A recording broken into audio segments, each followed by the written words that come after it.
Caranya. Assalamualaikum teman-teman. Perkenalkan, nama saya Heri Cahyono. Dengan NIM eh, dengan NIM 2247541. Kali ini saya ingin menjelaskan teori behavioristik dalam pembelajaran. Teori belajar behavioristik adalah teori yang mempelajari perilaku manusia.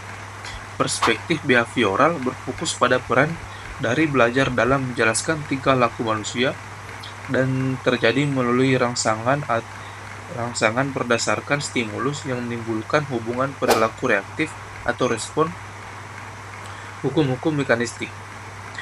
Asumsi dasar mengenai tingkah laku menurut teori ini adalah bahwa tingkah laku sepenuhnya ditentukan oleh aturan, bisa diramalkan, dan bisa ditentukan.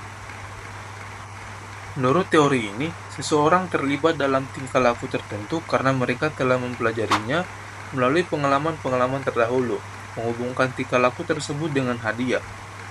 Seseorang menghentikan suatu tingkah laku, mungkin karena tingkah laku tersebut belum diberi hadiah atau telah mendapat hukuman. Karena semua tingkah laku yang baik, bermanfaat, ataupun yang merusak, merupakan tingkah laku yang dipelajari. Dan menurut John B. Watson, seorang ahli psikologi Amerika pada tahun 1930, sebagai reaksi atas teori psikodinamika, behavioristik adalah sebuah aliran dalam pemahaman tingkah laku manusia, berfokus pada peran dari belajar dan menjelaskan tingkah laku manusia. Asumsi dasar mengenai tingkah laku menurut teori ini bahwa tingkah laku sepenuhnya ditentukan oleh aturan-aturan yang diramalkan dan dikendalikan. Kemudian dalam pembelajaran kita bisa menerapkan teori behavioristik, contohnya seperti menentukan tujuan pembelajaran, menganalisis lingkungan kelas untuk mengidentifikasi pengetahuan awal siswa, menentukan materi pembelajaran, memecah materi pembelajaran menjadi bagian-bagian kecil seperti sub pokok, kemudian pokok materi, dan inti-inti materinya. Menyajikan materi pembelajaran, dan yang terakhir memberikan stimulus dapat berupa pertanyaan baik lisan maupun tertulis, tes atau kuis, latihan, ataupun juga tugas-tugas dan juga teori behavioristik memiliki hubungan dengan perkembangan kognitif, afektif, dan psikomotor siswa dalam proses pembelajaran. Untuk yang pertama yaitu kognitif.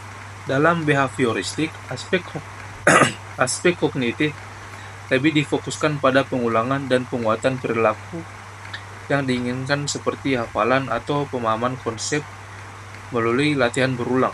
Namun, teori ini kurang memperhatikan proses berpikir internal siswa dan lebih menekankan pada hasil yang diamati. Kemudian yang kedua, yaitu afektif. Perkembangan afektif atau sikap, minat, motivasi diakui dalam perubahan perilaku, tetapi teori behavioristik tidak mendalami proses emosional atau motivasi intrinsik siswa. Kemudian, perubahan sikap biasanya diukur dari respon yang tampak setelah diberikan stimulus tertentu. Dan yang terakhir, yaitu psikomotor. Teori behavioristik sangat relevan untuk perkembangan psikomotor, karena keterampilan motorik dapat dilatih melalui pengulangan demonstrasi dan penguatan perilaku yang benar. Siswa belajar keterampilan fisik melalui latihan berulang hingga respon yang diharapkan muncul secara otomatis. Setelah dari ketiga perkembangan tersebut secara keseluruhan, teori behavioristik efektif untuk membentuk perilaku yang dapat diamati pada ketiga ranah tersebut, namun kurang mendalam dalam aspek kognitif dan afektif yang melibatkan proses mental dan emosional yang tidak tampak secara langsung.